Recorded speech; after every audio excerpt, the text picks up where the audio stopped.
Hey guys, Chris here with The Unshakable Man. We are 21 days away from our first retreat of 2023, and we have 16 men registered for our next retreat.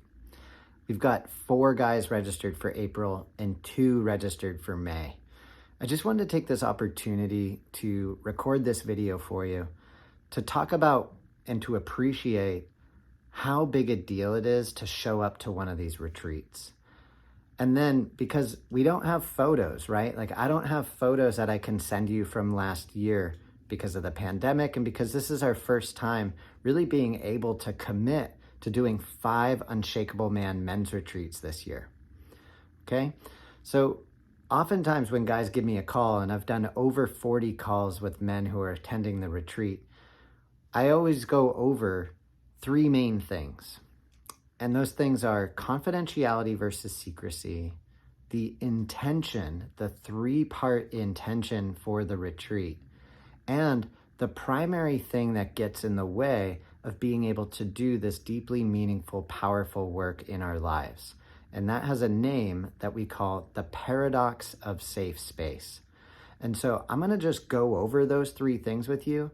And then I want to do an exercise with you to appreciate how big a deal this retreat is. And this will be important for you if you're coming to the retreat. This will be helpful for you to really get out of your head and to start to embody this, right? To start to appreciate the magnitude of the work that we're going to be doing. I've got Chesterfield over here helping me out. And if you haven't been to the retreat, to one of these retreats, or you haven't joined the Unshakable Man before, my hope is that this is really going to give you a felt understanding of how deeply meaningful this work is, and if this is something that's worth investing your energy, time, and money in, and making the commitment to show up. So let's jump in. The 3 things that I always cover: confidentiality versus secrecy, the 3-part intention, and the paradox of safe space. So confidentiality versus secrecy. Anything and everything you bring to this container is confidential, but it's not a secret. And so the main reason why we differentiate between confidentiality and secrecy is because sometimes when we create a confidential relationship in our life, is we create this island or this silo in our life that we can use to escape our life. And this can happen in therapeutic settings with your therapist, but it can also happen with a group of friends or a men's group where you actually start using the group to complain or to victimize yourself or to run away from challenges that you have in your life. And that's not the point of the work that we do. The point of the work that we do is to learn skills and for you to bring those skills out of the space back into your relationships, back into your life, and to share that work with your therapist, with your coach, with your kids, with your outer purpose, right? Your gift to the world, your community, your journal, your podcast, whatever, right? So it's not a secret. So what that means is that you have permission, and we want you to talk about what comes up from this experience. We want you to share it with your words and with your actions, but you don't have permission to use another man's experience to explain your own, right? And other men don't have permission to talk about your work to explain their own. So just recognize how that feels. That's the first step of crafting the alliance. The second step is appreciating the 3-part intention, okay? So what I want you to do is I want you to recognize that I'm not speaking for you. I'm speaking for myself. So I'm going to share what the intention is of the Unshakable Man, what our Unshakable Man intention is for this retreat and for all of the groups we do and all of the trainings we put on, okay? But when I share this, I speak I speak for myself. And then what I want you to do is I just want you to check in with yourself to feel, does this resonate with me, right? And notice how I didn't say, do I just emphatically agree with this? Do I feel great about it, right? Do I feel excited by it? Because sometimes it can feel deeply resonant, but it actually scares the crap out of us, right? We notice that, and yet we can override that knowing that this is something that's really good for us. Okay, so does this feel resonant to you? All right, so here it goes. My intention is to create spaces where I can practice tools and skills to slow down and get out of my head, my egoic patterns and my challenges, and to get into my body where I can be more present and I can learn to show up in a more empowering way. Okay? That's it. That is our intention. I'll say it one more time. My intention is to create spaces where I can practice tools and skills to slow down and drop out of my head, my egoic patterns, and my challenges, and to get into my body where I can be more present and I can learn how to show up in a more empowering way. Okay? This is a really important intention. Okay? Does that feel resonant to you? Just feel it, right? Because when you say yes, and many of the men who set up calls with me, I ask them this and they pause and then they say, yeah, actually, this is what I'm looking for. This is what I want to do. I want to learn skills. I want to learn how to get out of my head, right, and into my body. Maybe they have a different way of saying it, but they feel it. They feel connected to that. And that is really important.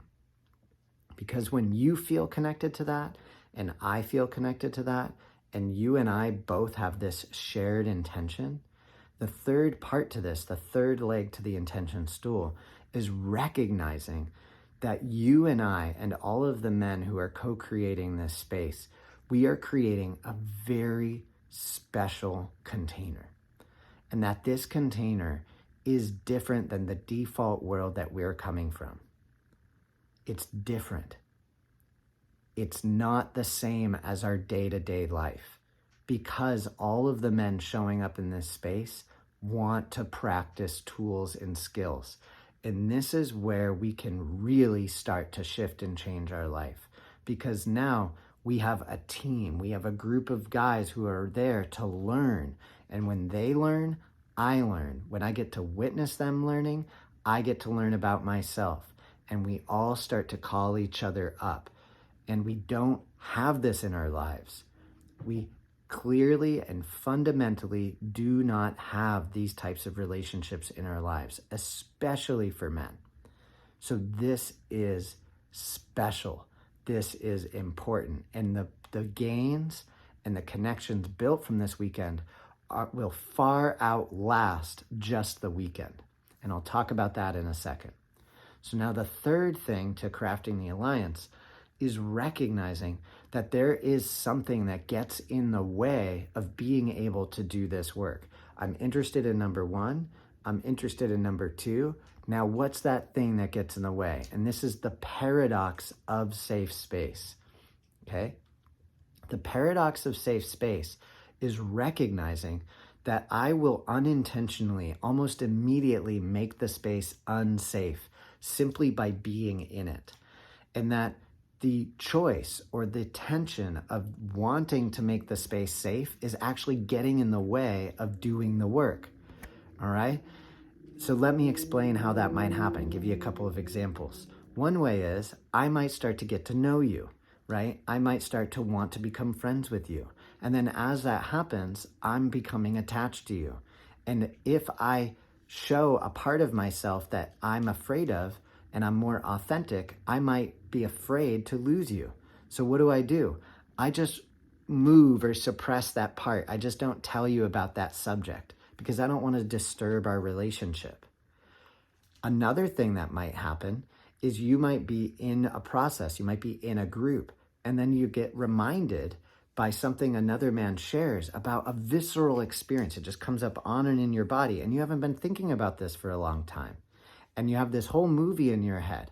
And rather than interrupting, you want to be kind. You're not being nice, you're being kind. You, to be effective, just push it away. You push it off to the side and you don't share it. And you just forget about it.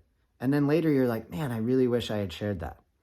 Right? We do this all of the time in relationships in order to be effective. But when we do it, the space is actually becoming more and more unsafe. We also push away things that challenge us in order to try to make other people feel more comfortable, which happens, right? I want to be a good person. I don't want to make you feel uncomfortable. But then that has a reverse affect of making the space dry, right? We're not really going to learn and grow. So how do we get around this? We set a different intention. And what our intention is to create a brave space or a brave environment. And what a brave environment is it's a space where all of the men, all of the human beings that are showing up to this space, we can all take responsibility for ourselves to do our best to reinstate safety in the group when it's lost. And we do that by taking responsibility for ourselves to let other guys know when we notice our state shift on or in our body. And we also take responsibility to notice that that's our choice. And so when I suppress something or if I repress something unconsciously, that's my responsibility. It's no one else's fault, and it's not your responsibility to caretake for me, right? Or to check in on me. I'll let you know. Now, if I lose that ability, I can also ask for help. I'm just becoming my primary caretaker so that you can be my secondary caretaker. And this is what allows us to take risks, right? This is what allows us to open the space, to deepen the space, and to try on different ways of being, and to learn to adapt. And then we take this out of that environment, this imprinted, embodied experience, and it changes us from the inside out. And we take this back into our life and relationships. And this is the thing I want to bring in, is that this weekend is so much more than just a weekend, right? Because this weekend is like a milestone event in many men's lives. You might be in the category of men who have never been to one of our men's groups, and you're on the outside of the Unshakable Man community. You might be a friend of a man coming to the group. I have friends who have never been in one of these that I've invited to be at the February retreat and the April retreat. They're going to be coming to this event. And then there's guys that have been practicing in groups for maybe over a year and they've never met in person, or maybe they have, but they're coming to this next retreat. All of these men are coming to be able to do this deep work, to be able to practice tools and skills and to hone those skills so they can show up in their life and relationships in a more empowering way, so they can grow.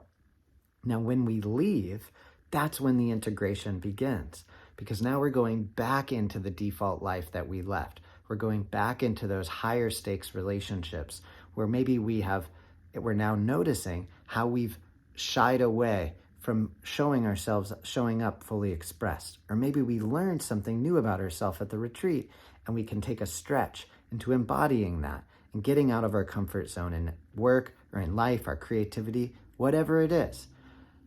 Now that we've made those relationships with the men over that weekend, we can form a men's group. And this men's group has context because you've seen these men in a different way. They aren't your friends. They aren't your family members. These men hold a very specific role in your life, and that is to support your growth and theirs by first taking responsibility for themselves. And this is, again, a very special relationship. So many of the men who attend these retreats, at the end of the retreat, will join a men's group. And that'll happen by a group of men being inspired. And it usually starts with just one man. And when that one man is inspired to start his own group, we ask him to find a buddy. So it's two men co-creating that space. And then they find one more man, a triad. And that triad is the beginning of a group. That triad can then invite up to 5 more men to be a part of that group. And that group might be from an hour to 2 hours long, and you might meet once, twice, 3 times, or 4 times a month on a weekly basis. But that's up to you guys, because you guys run that group. but you've been trained. You've been trained on how to run it, how to deepen the space. And now you get to develop those skills inside of that container, bring them out into your life, and so the process begins. This is how we grow. And that's why these weekends are so incredible, right? And this is the final piece. Guys often ask, what is it going to be like? What's it going to be like at the retreat? What can I expect? And rather than trying to explain the entire retreat to you, because I'm not going to tell you about all of the different exercises that we're doing, I will say it's in a beautiful location on a 600-acre farm. We have awesome accommodations. The food is going to be amazing. All of the men there are making this commitment to be there, and all of the men there know that we are not telling you how to be a man, right? We are not pushing this tough persona to harden or push away from what it means to be a man. We are open to any and all ways of how you express yourself as a man. We're here to learn skills, okay? Now, when you arrive, we're gonna group up in the parking lot. And before we start the retreat, we're gonna do a single exercise. We're gonna have our very first circle. And when we start that circle, I'm gonna invite all of the men to just take a deep breath. We call this orbital breathing. You're gonna breathe in your nose and out your mouth. And I'm gonna guide you and invite you to look over the shoulder of the man in front of you. I want you to look over his shoulder into the woods behind him or to the field behind him. And I want you to notice that he's doing the same thing for you. And then I'm going to invite you to take another deep breath in your nose and out your mouth. And as you do that, to recognize that you have this man, that if anything were to show up behind him, if anything was going to creep up behind him, like a mountain lion or even a deer, right, or another person, you would see it. And your nervous system would respond and would react. And before that other man is even consciously aware of it, it is very likely that his body, his nervous system would pick up on yours responding or reacting to the environment. And that we are all here to learn how to drop in, to get out of our heads and into our bodies. And that when we learn how to co-regulate, we can actually down-regulate even more. That's Chesterfield, our cat. He's amazing, but he's sometimes pretty loud. So when you slow down with these men, I'm then going to guide you to simply appreciate how much you went through to get here today. How many challenges, not just money. You made an important weekend. You're scheduling this time for yourself. You showed up. Maybe you got an airline ticket, maybe you took the train or a Greyhound bus, or you carpooled with other men, a man you didn't know, right? You went out of your way to arrive in this space. I want you to appreciate how big a deal that is. It is a big deal. It's meaningful. And then I want you to send that sense of appreciation across to that one other man. And I want you to just realize and to notice he likely went through a similar experience. And I just want you to empathize with that. Not sympathize, I want you to feel it. And now I want you to just extend that out to the entire group. And just allow that to come up on or in your body. Feel it. It's pretty awesome. We've all answered the call to show up in our lives. And now, the training can begin. We can begin some awesome work. And this is going to be playful. It's going to be scary. It's going to be challenging. It's going to be enlivening. It's going to be all of the things. Creative, courageous, fierce. It's all going to come out, but it's going to be an experience, and you're going to learn something, and you're going to look back on this. And it's very, very likely you're going to be like, I wish I did this a long time ago. And when that happens, that's what causes men to want to share this work with other guys, just the way that I am. It's what I've been through from 10 years ago, and it's why I do this work. It's why I've devoted my life to doing this work. And it's why I'm inviting my friends to come facilitate and to participate. And the Unshakable Man is growing. I need to go deal with Chesterfield and help him get out of the room. I hope you guys enjoyed this video. I want you guys to know I'm really excited. I'm scared. There's fear here. And at the same time, I'm excited. I'm really excited for the next retreat. I'm excited for February, April, May, August, and December. I can't wait to meet you. If you guys have any questions, just schedule a retreat info call with me. Send us an email to team@unshakableman.com or chris@unshakableman.com. And if you're committed to being there, let us know on a scale from 1 out of 10. If you're an 8 and above and you're making plans and you're trying to get there and something in your life is getting in the way, just send us a message. Let us help you out, okay? Hope you have a great day. Be well, and let's do this.